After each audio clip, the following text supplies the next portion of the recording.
రాబోయే రోజుల్లో మళ్ళీ కేసీఆర్ గారు ముఖ్యమంత్రి అవుతారు. ప్రవీణ్ కుమార్ గారు కూడా ఉన్నతమైన స్థాయిలో, మీకు అత్యంత ఉన్నతమైన స్థాయిలో మీకు తప్పకుండా సేవలు అందిస్తారు.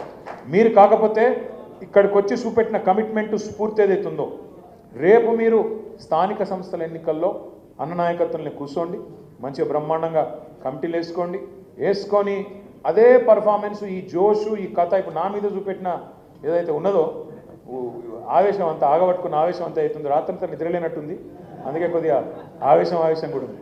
నేను మీ అందరితో ఇంకొకటి, మీరు పోయే ముందు మన క్యాంటీన్లోనే అందరు దయచేసి భోజనం చేసుకోవాలి. నేను కూడా వస్తాను, మా వికారాబాద్ సోదరులు కూడా ఉన్నారు, వాళ్ళని పంపించి వస్తా. నేను కూడా వచ్చి మీతో పాటు భోజనం చేస్తా, తర్వాతనే పోతున్నాను. దయచేసి నేను మళ్ళొక్కసారి కోరుతున్నా, ప్రవీణ్ అన్నను మళ్ళీ చెప్తున్నా మీకు నేను అద్భుతంగా, ఎందుకంటే ఇంత కష్టకాలంలో నమ్మి కేసీఆర్ నాయకత్వాన్ని నమ్మి వచ్చిన అన్నను మనం తప్పకుండా మీరు ఎట్లయితే కాపాడుకుంటారో, గుండెలో పెట్టుకుంటారో అంతకంటే గొప్పగా చూసుకునే బాధ్యత నాది. కానీ మిమ్మల్ని కూడా కాపాడుకోవాలి, కాగజ్ నగర్ను కూడా కాపాడుకోవాలని ఆయన తపన ఏదైతే ఉన్నదో దాన్ని కూడా నిజం చేయాలంటే రేపు ఎంపీటీసీ, జెడ్పీటీసీ ఎన్నికల్లో, కౌన్సిలర్ ఎన్నికల్లో, సర్పంచ్ ఎన్నికల్లో మీ సత్తా చూపెట్టండి. గులాబీ జెండా కొత్తది కాదు, కారు గుర్తు కొత్తది కాదు, కేసీఆర్ కొత్తది కాదు. ప్లస్ ఇలా కాంగ్రెస్ వాళ్ళ మీద, బీజేపీ వాళ్ళ మీద ఇక్కడ దాకా కోపం ఉంది. మనం కరెక్ట్గా కలిసికట్టుగా కొట్లాడితే, ఇవి 5 ఏళ్ళు అలగలగుంటేనేమో ఇరిసిపారేయచ్చు. ఇట్లా ఒక్కసారి పిడికిలు బిగిస్తే, గట్టిగా గుద్దితే కాంగ్రెస్ వాడు, బీజేపీ వాడు కాగజ్ నగర్లో మాయమవుతారు. ఆ శక్తి మీకుంది.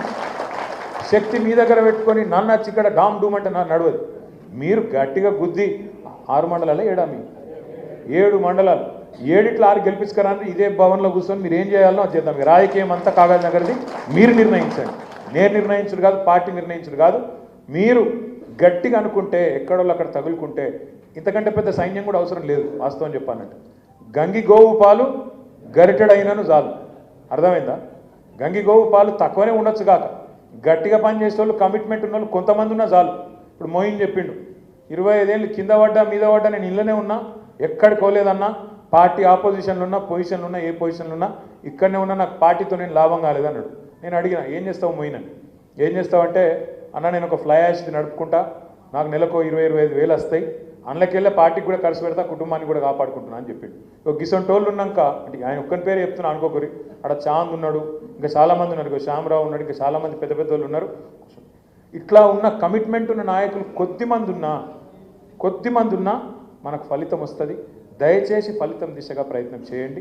ప్రవీణ్ అన్నను, కాగజ్ నగర్ను 100% రాజకీయంగా కరెక్ట్ నిర్ణయం తీసుకొని కరెక్ట్గా ముందుకు తీసుకుపోయే బాధ్యత సార్తో చర్చించిన తర్వాత నాది అని చెప్పి కూడా మీకు తప్పకుండా మీకు ప్రార్థన చేస్తూ, ముందుగా మీరు 7 మండలాల్లో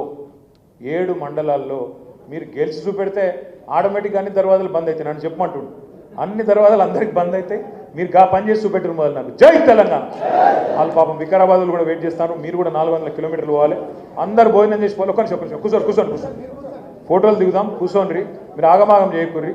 మరి మండలాల వారికి వెళ్తాం ఎట్లా? Thank you. జై తెలంగాణ.